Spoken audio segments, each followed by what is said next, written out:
Welcome to another episode of Brand Chops, where we're chopping up brands to see what they're made of. My name is Zack Lemear. And I'm Chris Duhaime. And today we're going to talk a little bit about how branding can be an integral part of the merger and acquisition process. And we've got Laura Sauter of Agency Bell, a brand strategist and designer that has been doing this for 20 years. She's a speaker, seasoned brand expert, and educator. She does brand strategy and design, supports entrepreneurs and long-term company founders alike to feel confident during their time of corporate transition, whether launching, merging, or creating a succession plan. She's worked with such companies as Fidelity, Biogen, TJX, as well as some small and mid-sized companies. Thanks so much for joining us. So good to be here. Thank you. Laura, I've been excited to talk to you about this just because, as we've spoken to each other many times at these events that we crisscross at, it's rare to find another brand strategist that even understands this as a problem. And when I see somebody else that's in the game that really gets it, like we do, this is going to be a great conversation. So let's just jump right in. How can small businesses strategically position their brand to maximize their valuation before entering a merger or acquisition? Well, I think there's a lot of different steps. First of all, you need to understand why. Why do this? It's a very disruptive process and it's no small effort for sure. It's important to really think through what being brought together will do for each entity and how you can better further your own initiative. So that's an important thing, just to be real clear. And sometimes leadership isn't always on board with each other. So sometimes it's important to kind of have a session amongst leaders with one and then the other company just to find out for themselves what it is that they actually feel like they want to get out of it. Then I would bring both parties together again for a workshop to find that clear common ground. It's also really important to understand who they want to connect with. Once they have those goals, how are they going to connect with those new audiences without losing the existing customer base that they have? And then something else that not everyone talks about is their own staff, their own brand ambassadors within the company. You don't want to ever lose who you already have as valuable players. So you want to be very cautious about nurturing that process to start to educate softly. No one really likes a big boom on Monday morning where no one knows anything about it. Obviously, depending on the scale of a company, smaller companies have that agility where they might be able to softly announce something internally, whereas a big company may not feel like they have that because there's investors that are involved and stock pricing, etc. But with a smaller company, you really can start to bring that sense of anticipation along the way so that you're building a solid base. Because of this disruptive process, your existing team players can really help to lift and accelerate that communication to the marketplace. So that's a few things that come to mind.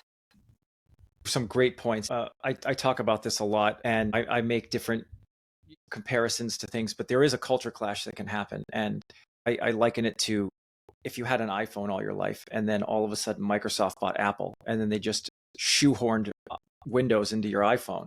You'd throw that away. You'd have a lot of upset people for sure. Right.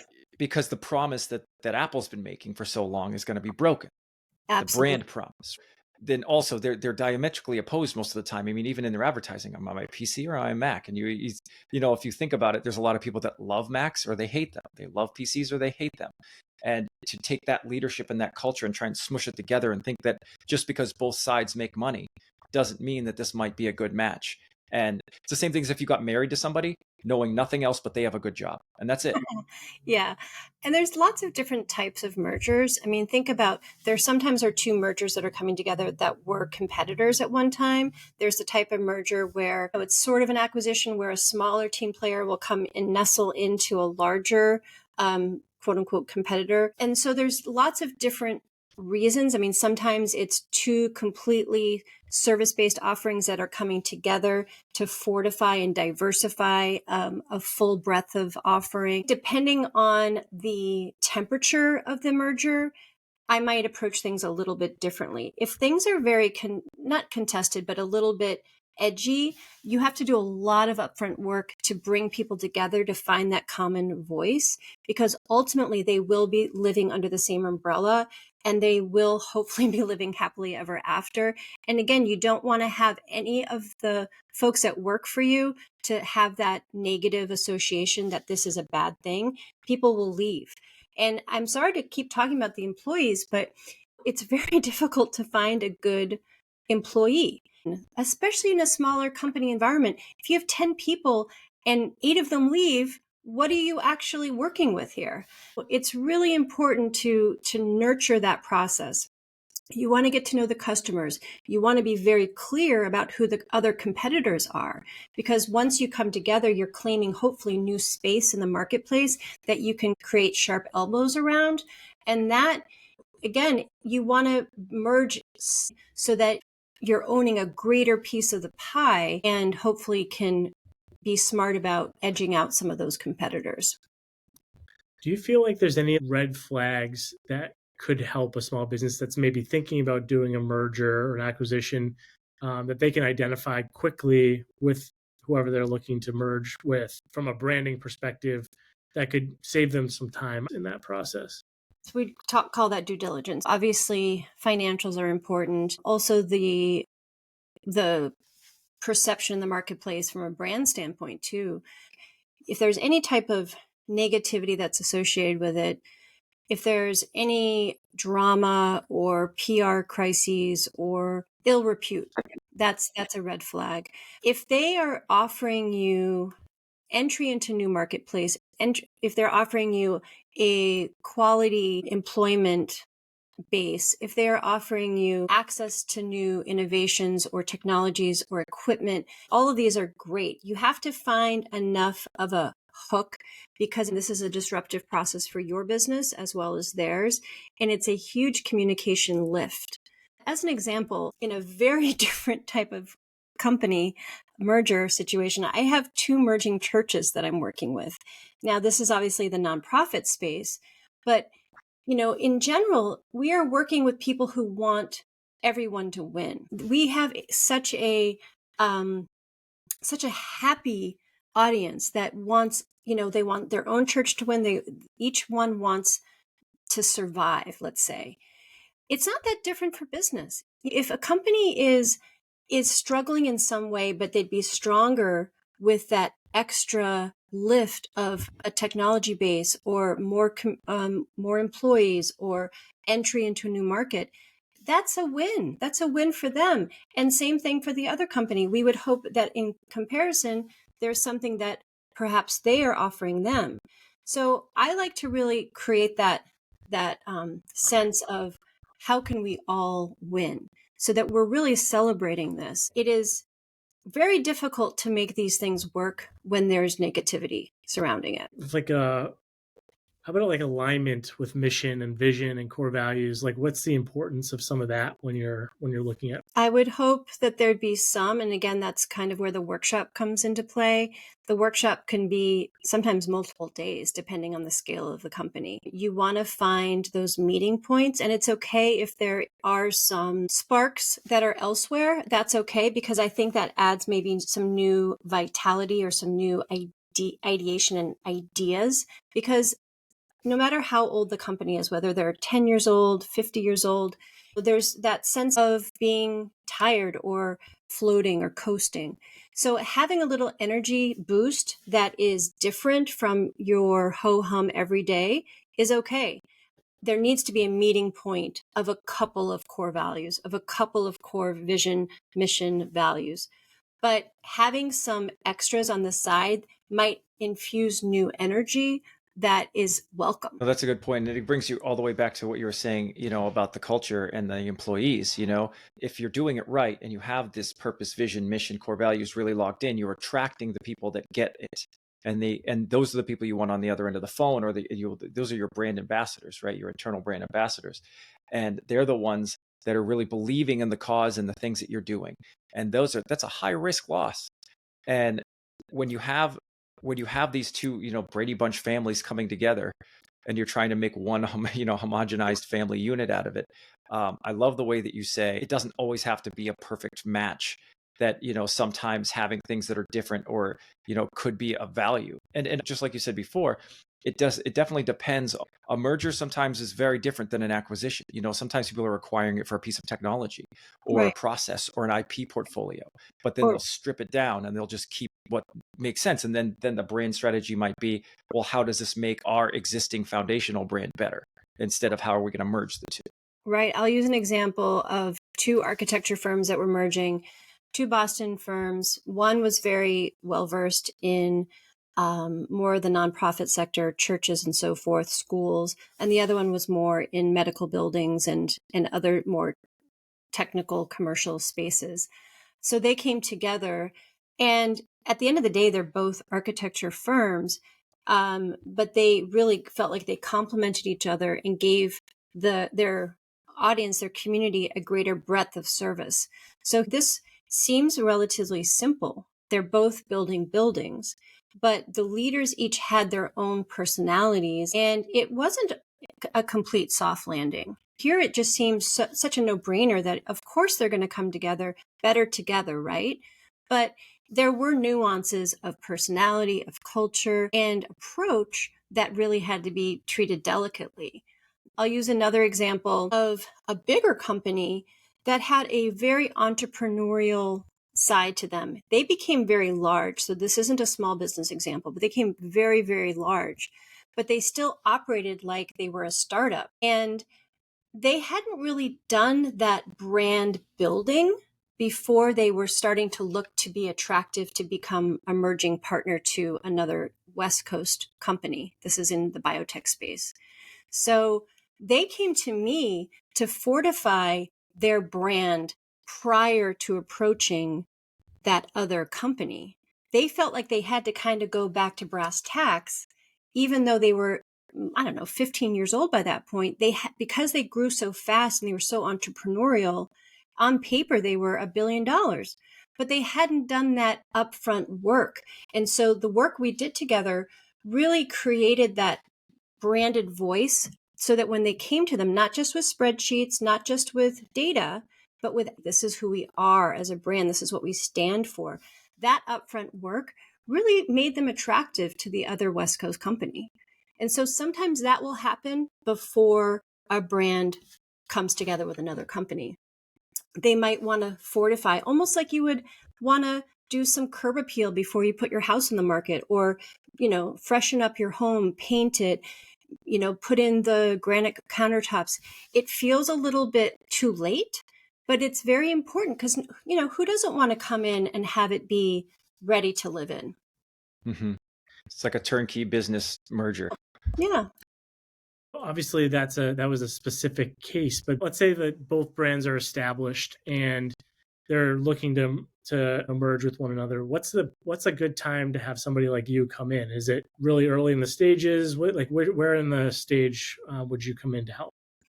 I've come in pretty early. I came in pretty early for two interior design firms coming together, about 3 to 4 years before they actually merged with another company. So the vision of the founder was to retire and most likely to create a succession plan, but his core leaders weren't the right fit. So he decided to pivot and become attractive to a bigger fish. So he worked with me. He had an outdated 20-plus-year-old identity and a name that didn't fit his directionality and his true position in the marketplace. So, 3 to 4 years, he lived with that. But by the point that had become fully realized, now he's a shiny diamond that wants to be snatched up. And so he's getting top dollar for his company. He is over the moon happy. And he has a retirement plan that he can't believe he's going to enjoy.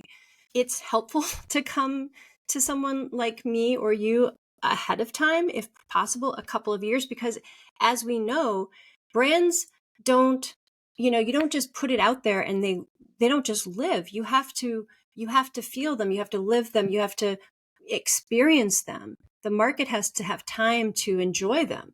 And as we know, it's not what we say it is. It's what the market says you are.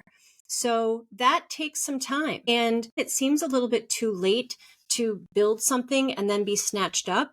But I'm telling you, this guy got top dollar for his company. He would not have gotten that money 4 years prior with what he had. That's very important for you to bring up. And a lot of businesses don't even know what their brand is.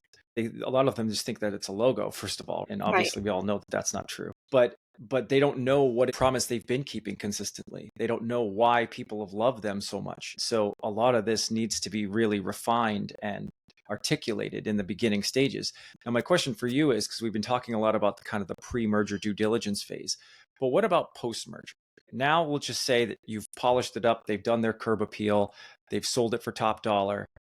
What are the brand considerations that a small business should focus on post M&A to ensure that the smooth transition? How small are we talking? What's the? I mean, is it a 10%? Well, small to medium. Like we're talking probably. I mean, some of our clients, are in the IT space, and they're like $1 million, $2 million companies. They want to buy another $1 million, $2 million IT company, and they'll just grow and scale in that way. So we've talked about larger companies, but what do you think? What do you think about those smaller $2 million companies? The first thing is to really come together and workshop this out. I mean, I think that a consultant such as myself or yourself can come out with a deck and give it to them and say, follow these steps. But if they don't feel like they've created it themselves, they're not going to live it. So even if I, quote unquote, know the answer, I will workshop it out. And again, I've had people slam their fists on conference tables saying, I want my effing eagle, or I want my effing flag, or whatever for the logo. Sometimes things can get heated in ways that you don't really expect, especially grown-ups who are, who quote unquote want this. But this can be a very emotional process, and workshopping it out, having a sense of calm and steadiness is important.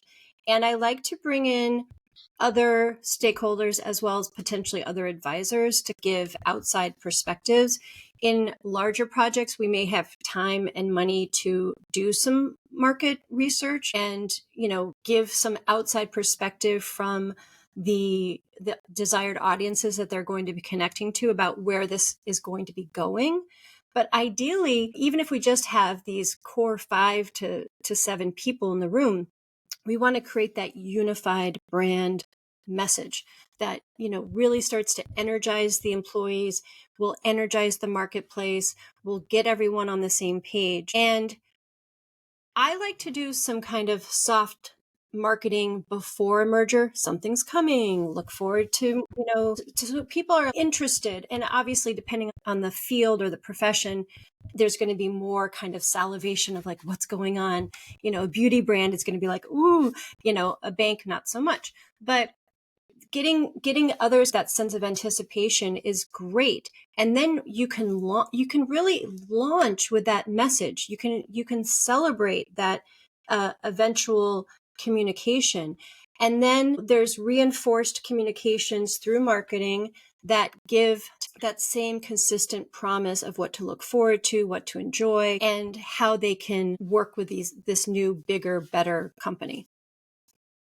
That's super important about the message coming together. And I know that it doesn't always work that way. We've worked with companies, especially again in the IT space, where they were hell-bent on purchasing another company halfway across the country. Yeah. With a very different culture, a very different language barrier, a very different service offering, and they wanted to glue it all together. And it didn't make sense to us that they wanted to glue it together that way. And we ended up breaking it up into 2 brands, a communications company and an IT company that was able to really focus the message of what it is that makes us different. Because otherwise it's just going to be like, well, we're the company that does all the things. And that means we do nothing.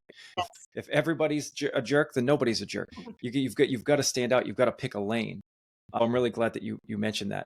Is there anything else besides the message that you think that can trip up a company post-merger that you've seen in your experience?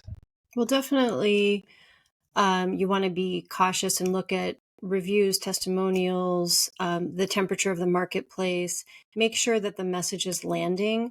Again, if we are marketing in a vacuum and we're just like, rah, rah, we're so awesome, but we're not really looking outwardly and checking with the marketplace again to see what's being reflected back to us. I think that's important. With the marketing communications is probably coming out with possibly a new name, a new look and feel. You want to be aware of how that's landing with everyone. One of the famous, this isn't a merger, but a rebrand of Tropicana, they thought their new package was the bee's knees and nobody liked it. You got to be aware of that. And sometimes you might need to backtrack or pivot or communicate in a different way that explains the reason why you did such the way you did. And again, it's hard to do everything all the time, but if you are measured and cautious and consistent, that typically is the way to go. And with that consistency, and like you're bringing your employees along, bring your audience along, your existing customer base, sending some personalized communications to them. We're still committed to this, this, and this, but now we have new technology, or we're committed to this, this, and this, but now we have a bigger marketplace to play in and more R&D money or whatever. You're communicating to the existing customers about why you made the strategic thing to better create an environment for them to enjoy the services that they were enjoying. So that new, really dividing up your communication to each audience and speaking to them about, hey, prospect, we haven't worked together yet, but now we can because now we're in your area. We weren't in your area before. Or, hey, we didn't have the technology to service you before, but now we do. Come play with us. And hey, existing client, don't leave. We're here. We're still dedicated to you. But now we have these better options. And hey, employee, don't leave. We've got your back. You're not going to lose your job because of this. I think you brought up a good point with the rebranding, because I feel like social media now has made it so that you need to be really sure about your rebranding when you're putting something out there, because everyone's a brand strategist when somebody puts out a new logo. It's interesting to see everyone's opinions about new brands and things that are jokes that some people don't really understand. Like when IHOP was IHOB for a quick second, and everybody was so bent out of shape about it and took it so seriously. And for them, I guess it was good publicity and they probably accomplished what they were trying to accomplish, but it felt like people didn't really get it as well. So you just need to be really clear about that. That's true. It's, it takes proper planning. This is not something to be done lightly. I think cautionary tale, just to be aware of more emotion than you are expecting. And this is the case with just identity branding in general, makes, an owner more emotional. Again, a larger company, but I had a bank president get so emotional he cried. I mean, he had started off in the mailroom, worked his way up, and now was president. And he had tasked his marketing director to get a new logo since the 70s. And in his mind, it was going to be a shift, maybe of color or something. But long story short, she tasked us with a total redesign, and we gave them great options. And he got so emotional about it. So this is something that is big stakes stuff, and it needs to be done with purpose. And it's expensive to change your logo. The larger you are, the more things you have to change to go with it. Signage and cars and apparel and all the things. Right, all the things. Yeah, trade show graphics, all the things. Yeah, so it's not a decision taken lightly. So last question before we wrap up. Where do you find that you typically get brought in? So who reaches out to you? Do you feel like you're working more with the business owners themselves as they're trying to build more curb appeal, or are you working with business brokers or the finance people, investment bankers? Where do you really feel like is the sweet spot? Well, for smaller companies, a founder will come to me. But for mid-sized companies, I do work with business advisors. Another resource for the smaller clients are the business coaches. They're working with the founders. They're helping to create that mindset for the founder to be ready for that kind of change. They've already done that mindset work, because by the time I'm involved, I'm giving them that sense that they really can capture the moon if they want to. They just need to say it. They need to will it. And when we're creating positioning statements and we're creating aspirational messages that are 5 to 10 years out, that again aren't today's messages and today's goals, but really far out goals. That takes a lot of mind work to be able to wrap your head around it and be ready for that kind of shift and want it and will it, because we're creating plans 10 years out, backtracking out into little baby goals so that by year 1, you have this, by year 5, you have that, 7, 10. Now we're actually where we want to be. So those business advisors, those business coaches are working with the founder to ready them for expansion. It keeps echoing through my mind, and I promise you I'm not going to steal this, because I don't like this. Just it's part of my creator archetype. I don't like repetition. I don't like doing that. But I love the idea of putting curb appeal on your business, because it makes so much sense, because people will invest so much money redoing their house before they sell it, because they are convinced that they will sell it for more money and the investment will be worthwhile. And typically they're very, very right. Yes, they are. They are. What do they say? Like a kitchen is X amount of dollars more, or a bathroom is X amount of dollars more. So that's great. Well, this has been a fantastic conversation. I really appreciate your time. So we're going to also, as we post these on our website and all the places that we post this, we'll include your information, your LinkedIn and things like that. But what's the best way for them to connect you if they wanted to talk more about this? The easiest way is actually on my website, agencybell1l.com. I do have links to meet with me. There's easy pretty much on every page that will connect to my Calendly. I'm happy to just have a quick call conversation and hear about what they're up to, what their visions are, what they struggle with. And that's the way to start. Awesome. Well, thank you again for joining us today on Brand Chops.